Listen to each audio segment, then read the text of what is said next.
Friends, me Vaishali the beauty layer या चॅनलमध्ये आपल्या सर्वांचं स्वागत करत आहे.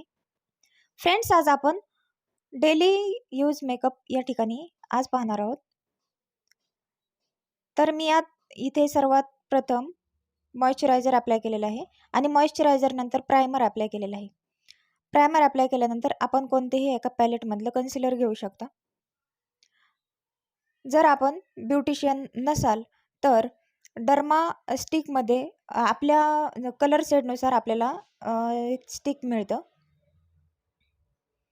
आपण आपल्या कलरप्रमाणे कन्सिलर घेऊ शकता आणि ते कन्सिलर या ठिकाणी यूज करू शकता.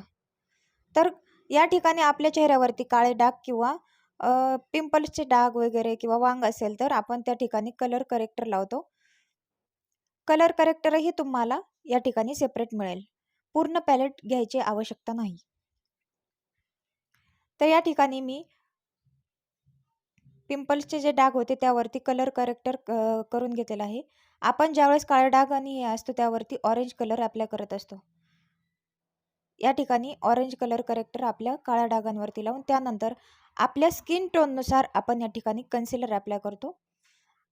आपल्या स्किनचा जो कलर असेल, फेअर कलर असेल, मीडियम कलर असेल किंवा या ठिकाणी सावळा कलर असेल, त्याप्रमाणे आपण या ठिकाणी कन्सिलर यूज करतो.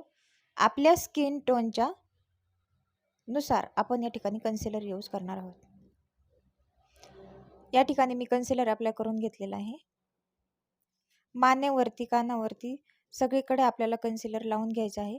म्हणजे आपला चेहरा वेगळा आणि बाकी भाग वेगळा वाटेल असं काही दिसणार नाही.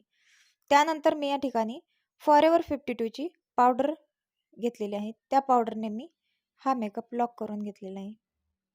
डेली वेअरमध्ये आपण आय मेकअप, लिपस्टिक हे आपण डार्क घेत नाही.